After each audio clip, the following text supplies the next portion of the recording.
siswa-siswi SMA Kristen Purwokerto bersama dengan Bapak Ibu Guru SMA Kristen Purwokerto, juga dengan Kepala Sekolah terkasih, bersama dengan semua pengurus Yayasan YP3K Purwokerto.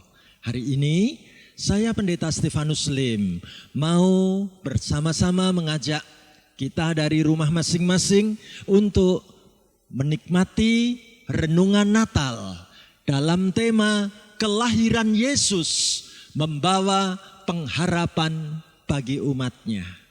Mari Ibu Bapak, Saudara-saudaraku, siswa-siswi terkasih, kita mengawali sama-sama dengan kita berdoa.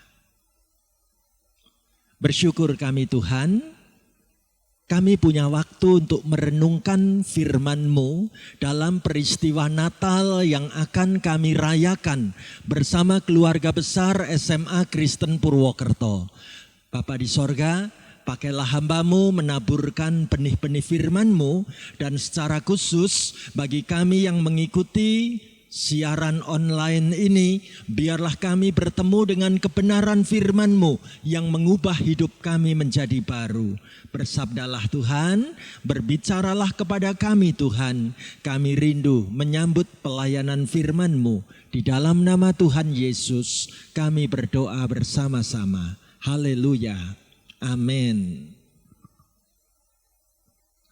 Keluarga besar SMA Kristen Purwokerto, ayo kita baca firman Tuhan bareng-bareng dengan saya, Injil Lukas 2 ayat 11. Mari kita ucapkan firman Tuhan sama-sama begini. Hari ini telah lahir bagimu Juru Selamat, yaitu Kristus Tuhan di kota Daud. Amin. Keluarga besar SMA Kristen Purwokerto, hari ini kita bersama-sama akan mempergumulkan sebuah tema renungan Natal, yaitu kelahiran Yesus membawa pengharapan bagi umatnya. Mungkin kita bertanya-tanya, Pak Stefanus Lim, benarkah kelahiran Yesus itu sanggup membawa pengharapan bagi umatnya, teristimewa dalam masa-masa pandemi seperti ini? Coba kita baca sekali lagi firman Tuhan berkata apa buat kehidupan kita. Ayo kita sama-sama membacanya demikian. Hari ini telah lahir bagimu Juru Selamat, yaitu Kristus Tuhan di kota Daud. Puji Tuhan. Ibu Bapak, saudaraku yang terkasih, sekarang kita tahu bahwa ternyata Allah datang ke dalam dunia sungguh-sungguh disebut menjadi Juru Selamat, yaitu Kristus Tuhan. Menarik sekali dengan sebutan-sebutan dalam Alkitab ini tentang siapakah Tuhan Yesus. Ibu Bapak, saudaraku yang terkasih, dari gambar tayangan ini saya mau memperkenalkan pengajaran teologi Kristen tentang inkarnasi. Inkarnasi, ya, karneo itu daging atau manusia. Jadi inkarnasi, Allah menjadi manusia. Ini luar biasa kita temukan di dalam pengajaran teologi iman percaya kita sebagai anak-anak Tuhan. Yesus Kristus adalah Allah yang menjadi manusia. Nah, untuk itulah saya ingin memberikan sebuah penggambaran bagaimana seorang ahli teologi atau seorang teolog yang bernama Willi Hofsummer. Apa yang ia tulis? Satu pergumulan teologis yang ia pikirkan adalah mengapa Allah menjadi manusia? Pertanyaan yang sangat kritis.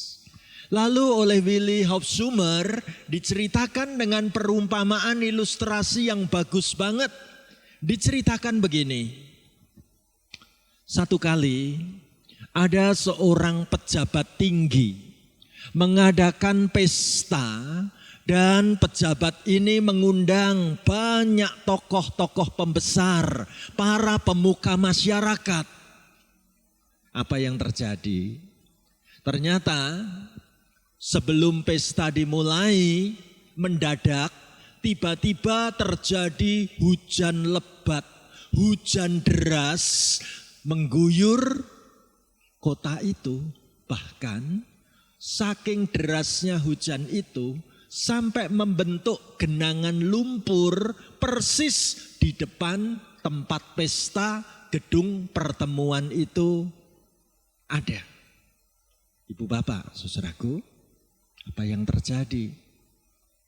Memang sudah banyak tamu datang. Sudah banyak tamu masuk di dalam ruangan pesta itu.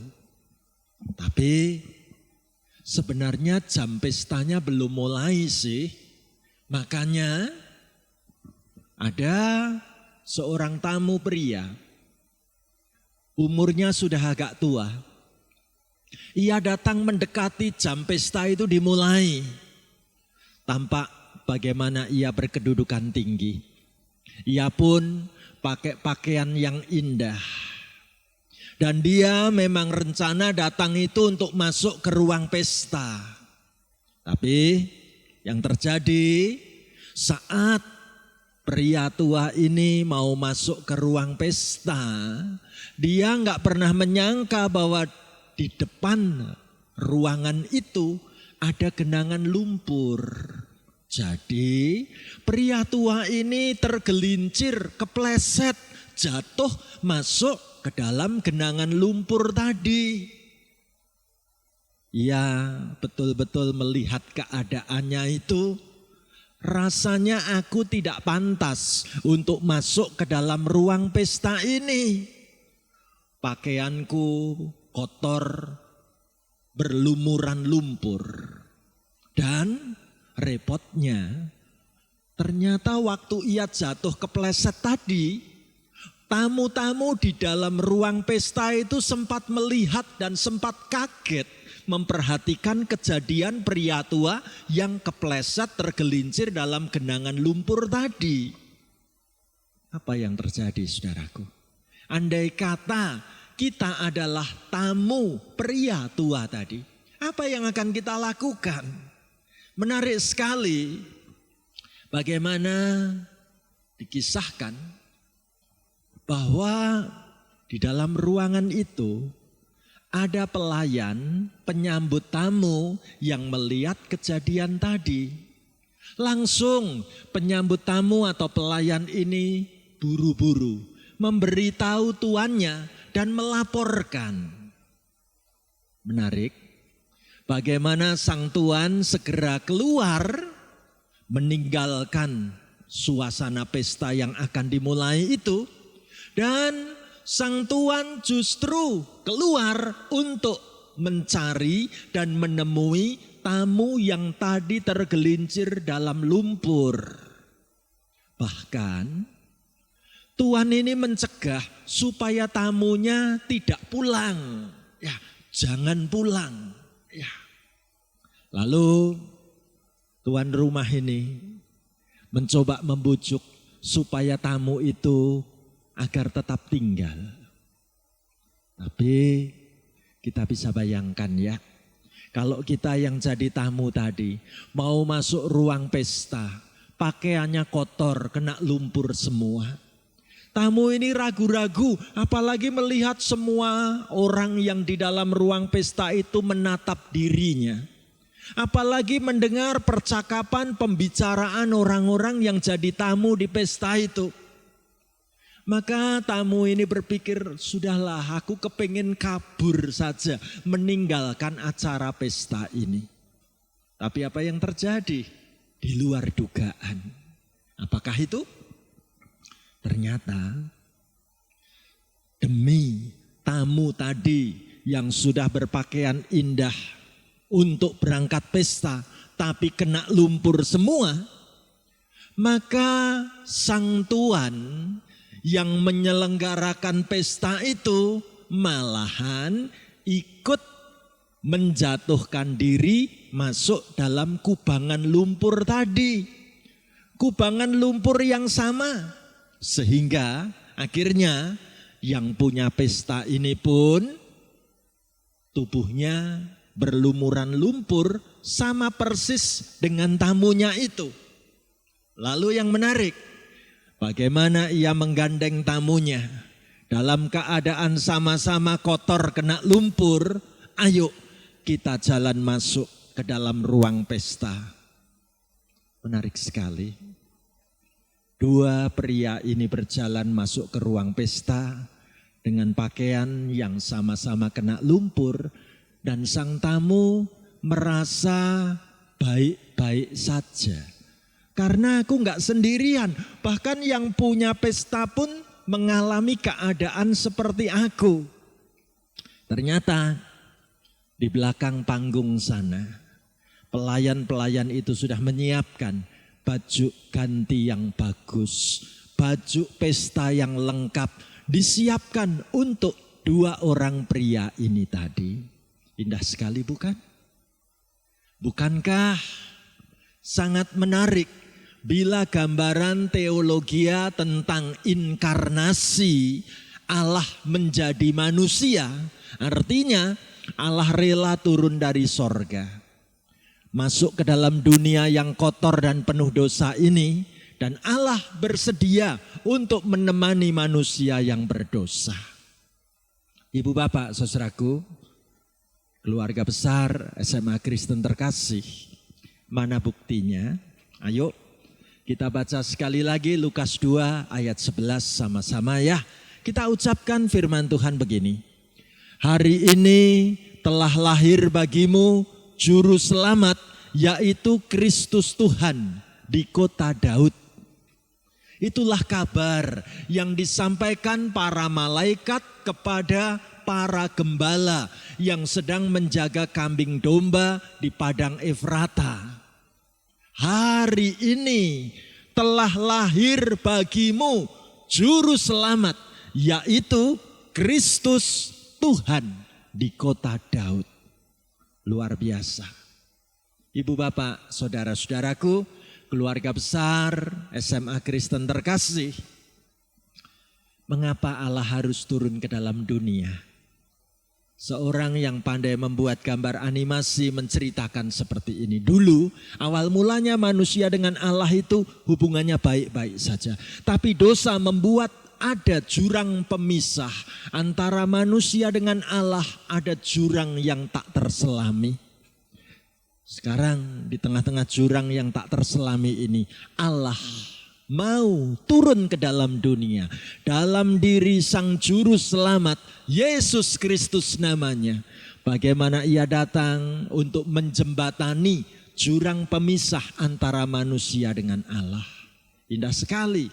Semuanya karena Allah yang proaktif, Allah yang mau berinisiatif, Allah datang menjadi juru selamat, dan itu kabar sukacita. Sehingga kita boleh katakan hidup kita ini diselamatkan karena anugerah. Saved by grace. Kristus adalah anugerah Allah buat kita manusia mendapatkan keselamatan. Saudara yang terkasih, bagaimana perumpamaan ini bisa kita hayati? Saya tertarik dalam kisah cerita tentang sekumpulan semut. Diceritakan satu hari semut-semut itu sedang berkerumun karena mereka menemukan ada makanan dalam ukuran besar sekali. Makanan apakah yang mereka temukan? Ternyata mereka saat itu sedang mengerumuni makanan yang akan mereka nikmati, yaitu seekor kumbang. Perhatikan ukurannya. Semut itu kecil, kumbang itu gede banget. Nah, bagaimana caranya mereka harus menggotong kumbang ini untuk dibawa masuk ke liang tempat tinggal semut-semut tadi. Ceritanya, liang tempat tinggal semut-semut itu ada di ujung atas sebuah tembok yang tinggi banget. Di sanalah semut-semut itu tinggal. Pada tembok paling atas, semut-semut ini berusaha untuk ayo kita menggotong bangkai kumbang ini rame-rame supaya bisa kita bawa ke tempat tinggal kita, yaitu di liang atas tempat ujung tembok di tempat ini. Apa yang terjadi? Tiap kali semut ini mencoba merangkak, membawa bangkai kumbang itu naik ke atas. Perhatikan, baru dapat sekian, jatuh. Mereka enggak putus asa, diulang lagi. Ayo kita gotong rame-rame lagi, naik ke atas lagi. Baru sampai di sini jatuh lagi. Terus berulang-ulang gagal dan gagal. Pertanyaannya, ketika ada seseorang melihat semut ini tampak kesulitan membawa bangkai kumbang itu naik ke atas ujung tembok di sana, apa yang dia coba lakukan? Orang ini baik hati banget.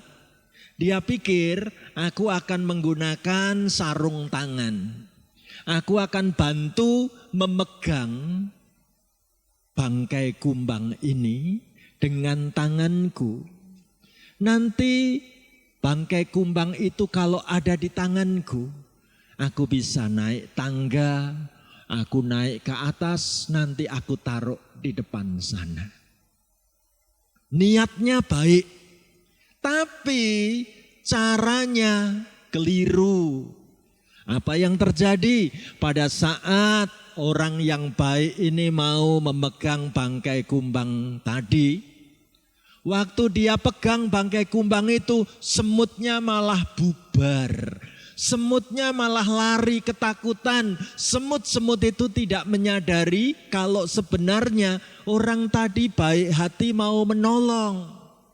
Jadi tidak ada komunikasi yang bisa dipahami oleh binatang semut kalau penolong ini tetap menjadi manusia. Satu-satunya cara kalau orang ini mau menolong semut-semut tadi adalah menjadi semut raksasa. Ya, dengan semut ukuran besar, aku bisa membantu semut-semut kecil tadi membawa bangkai kumbang ini. Semut-semut itu bisa paham dengan maksud tujuanku. Semut-semut tadi akan bisa mengerti bahwa aku datang memang untuk menolong. Itu sebabnya mengapa Allah perlu menjadi manusia. Agar manusia memahami betapa kehidupan manusia memerlukan juru selamat, memerlukan penolong, memerlukan sang penyelamat itu datang sebagai manusia. Luar biasa. Ibu bapak, saudara-saudaraku, keluarga besar SMA Kristen Purwokerto, benar sekali apa yang dikatakan di dalam bacaan firman hari ini. Hari ini telah lahir bagimu juru selamat, yaitu Kristus Tuhan di kota Daud. Bagaimana Kristus Allah sendiri datang ke dalam dunia menjadi manusia, lahir sebagai manusia, lahir di kandang domba di Bethlehem Efrata di kota Daud. Saudara-saudaraku, benarkah kelahiran juru selamat kita itu sanggup menjadi juru selamat, benar-benar siap menjadi sang pembebas, Kristus Tuhan yang akan menyelamatkan manusia? Bagaimana kalau kehidupan ini ternyata harus mengalami masa-masa yang sulit dan berat. Saudaraku, saya ingin menunjukkan sebuah kesaksian iman dari sosok anak perempuan kecil yang cantik ini. Siapakah dia? Saudaraku, dunia mengenal tentang sosok perempuan kecil ini, namanya Rema Marvane. Rema Marvan itu lahir tanggal 15 September tahun 2002 di kota Carrollton, Texas, Amerika Serikat. Luar biasa, Rema ini ternyata dikaruniai Tuhan talenta bakat menyanyi. Bahkan talenta bakat menyanyinya itu tampak ketika dia sudah mulai belajar berbicara, langsung tampak banget kalau anak kecil ini pandai bernyanyi. Luar biasa.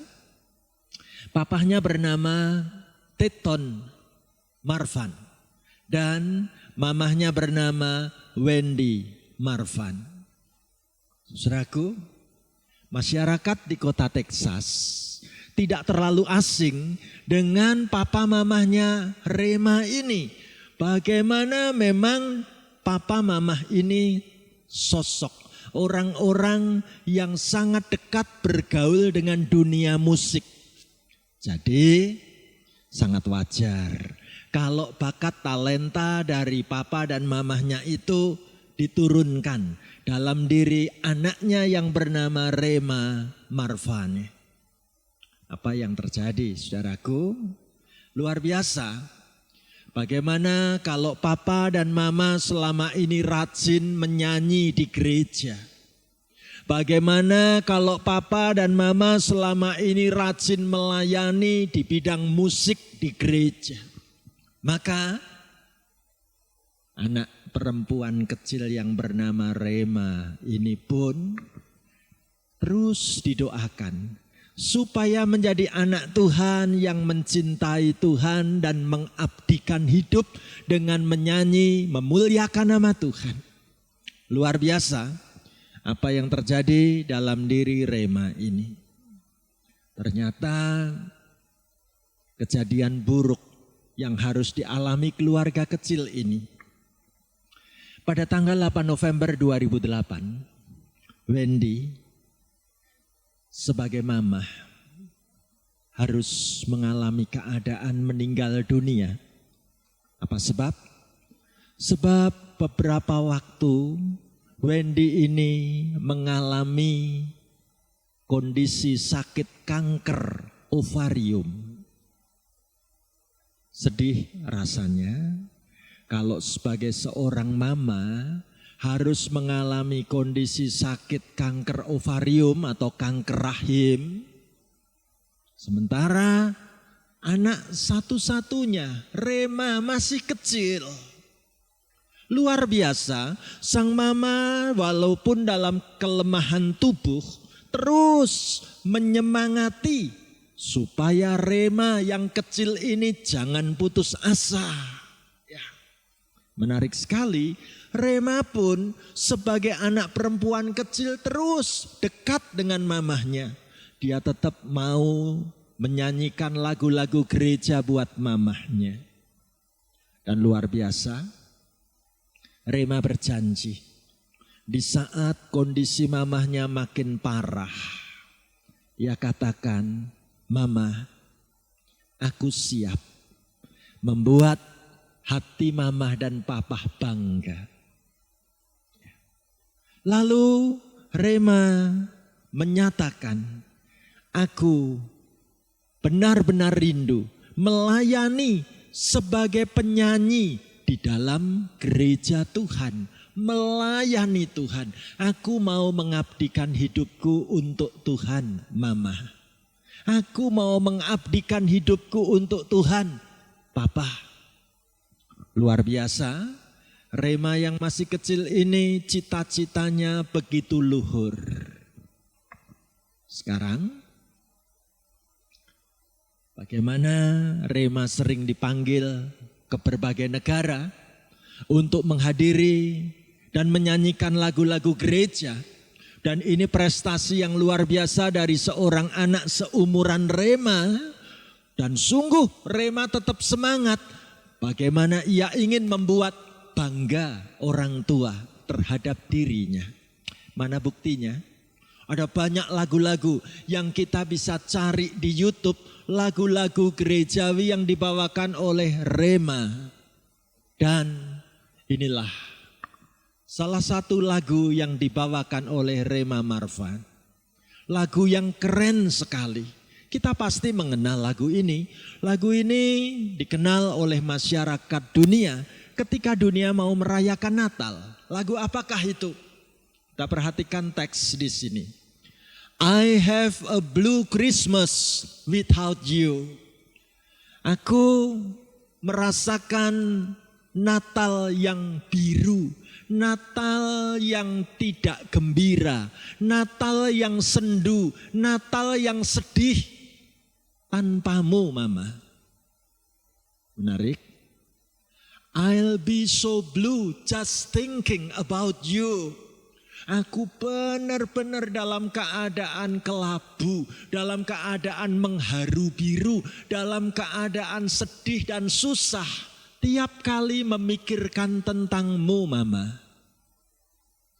Decoration of red on a green Christmas tree. Melihat dekorasi warna merah pada pohon Natal yang hijau sekalipun. Won't be the same if you not here with me. Ternyata tidak akan sama jika engkau tidak ada di sini, Mama. Menarik digambarkan. And when the blue snowflakes starts falling. Dan ketika kepingan salju mulai berjatuhan.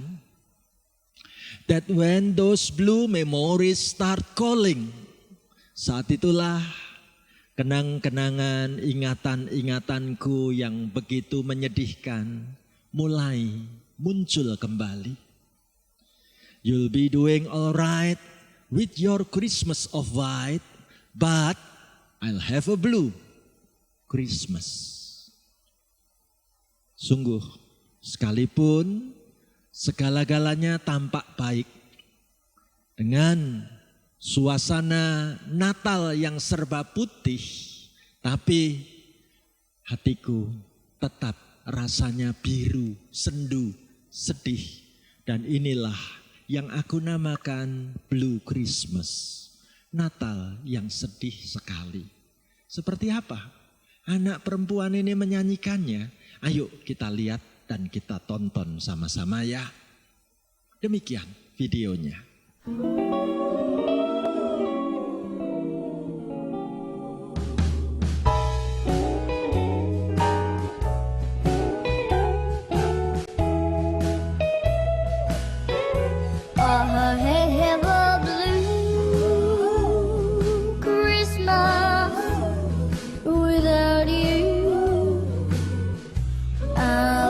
So blue, just thinking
Sekarang, apa berita Natal yang Tuhan mau sampaikan buat kita hari ini?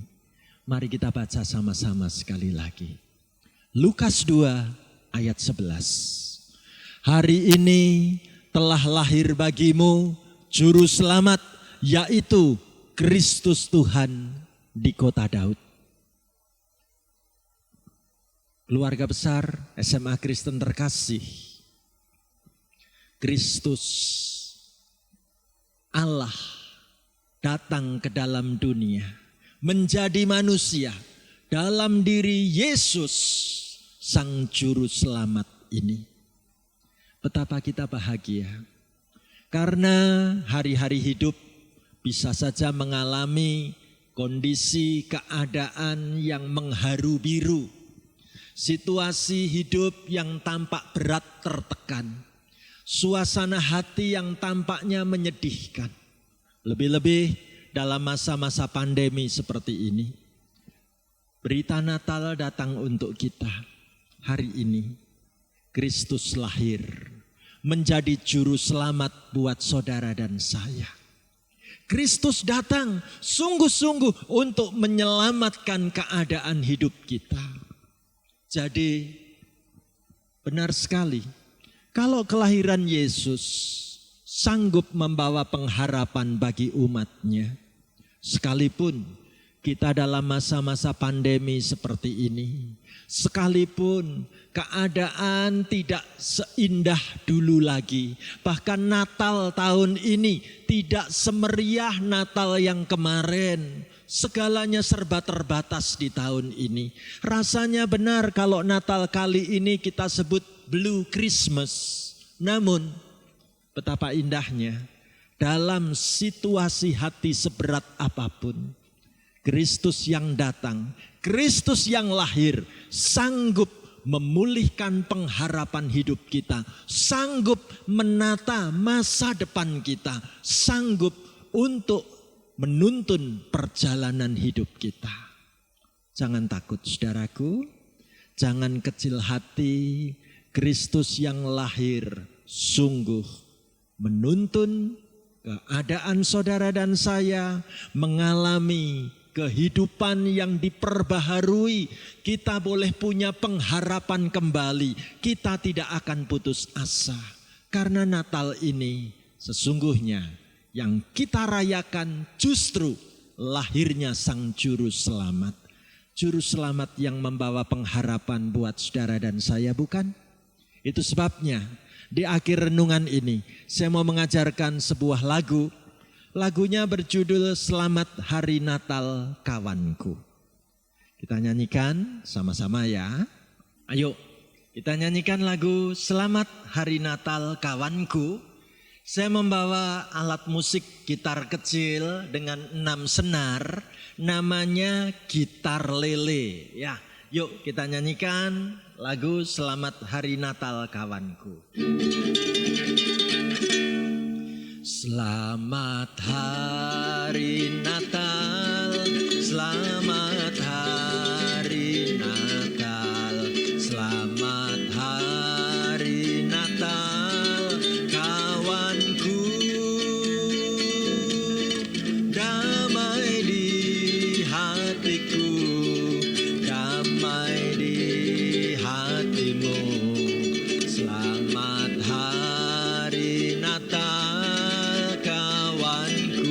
Sekali lagi. Selamat Hari Natal, selamat Hari Natal, selamat Hari Natal kawanku. Damai di hatiku, damai di hatimu. Selamat Hari Natal kawanku, damai di hatiku, damai di hatimu. Selamat Hari Natal kawanku. Amin. Mari sekarang kita sama-sama akan bawa dalam doa sekaligus mempersembahkan tekad hidup kita di hari Natal ini. Kami mengucap syukur kepadamu Tuhan, karena pada peristiwa perayaan dan suasana Natal pada tahun ini, kami boleh bersama-sama dengan keluarga besar SMA Kristen Purwokerto menaruh pengharapan iman melalui peristiwa kelahiran-Mu Tuhan. Kami bersyukur Engkau berkenan lahir di dalam dunia. Engkau sanggup menemani masa-masa yang sulit di tengah-tengah dunia ini. Engkau ikut menanggung seperti apa perjuangan hidup di dalam masa-masa yang sukar di tengah dunia ini. Kami bersyukur kami memiliki Allah yang pernah lahir menjadi manusia. Allah yang mengerti tiap-tiap pergumulan hidup kami. Allah yang bisa mendengar teriakan kami. Allah yang bisa melihat tangis air mata kami. Allah yang sanggup mengulurkan tangan untuk menggandeng tangan kami.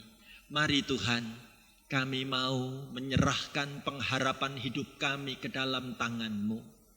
Tuhan yang akan menguatkan kami melewati masa-masa pandemi ini dengan baik. Tuhan yang akan memberkati sekolah kami SMA Kristen Purwokerto dengan berkat-berkat dari-Mu. Mari Tuhan, Engkau yang akan terus hadir di tengah-tengah pergumulan kehidupan sekolah kami. Kami ingin mendoakan secara khusus untuk keberadaan SMA Kristen Purwokerto. Sungguh-sungguh Tuhan taruh di tengah-tengah kota ini menjangkau banyak orang untuk mengenal kasih dan cinta-Mu. Kami mendoakan terus untuk saat-saat penyelesaian pembangunan gedung sekolah kami. Tuhan Kau menyediakan banyak berkat terjadi buat sekolah ini. Kami punya masa depan bersama dengan penyertaan tangan-Mu Tuhan. Kami bersyukur boleh menyerahkan secara khusus untuk Bapak Ibu Guru yang mengajar kami secara online. Tuhan memberkati Bapak Ibu Guru kami dengan kecerdasan dan terus memberikan semangat yang berkobar-kobar untuk mencerdaskan setiap siswa-siswi yang belajar di sekolah ini. Kami mendoakan secara khusus untuk kepala sekolah yang kami kasihi. Diberkati Tuhan untuk membawa masa depan sekolah ini dalam penyertaan tangan-Mu. Kami mendoakan bagi para pengurus YP3K, Tuhan memberkati kepengurusan yang ada, terus memajukan sekolah-sekolah Kristen di kota Purwokerto ini, termasuk SMA Kristen kepunyaan-Mu Tuhan. Dan sekarang hamba-Mu rindu mendoakan untuk siswa-siswi yang mengikuti proses belajar dari rumah masing-masing. Tuhan Kau memberi semangat belajar yang tidak menjadi padam. Tuhan kobarkan semangat belajar yang menggelora. Kami mendoakan bagi orang tua kami, diberkati Tuhan semangatnya, kesehatannya, pekerjaannya. Dan kami juga menyerahkan secara khusus untuk persiapan anak-anak-Mu nantinya menyelesaikan pendidikan dengan prestasi-prestasi yang indah. Kami mau menikmati Natal kali ini sebagai peristiwa di mana Tuhan menyemangati hidup kami kembali. Terima kasih Tuhan, Engkau datang ke dalam dunia dan lahir menjadi manusia. Dalam nama Tuhan Yesus, Juru Selamat, Tuhan dan Kristus yang kami sembah, kami berdoa bersama-sama. Haleluya. Amin.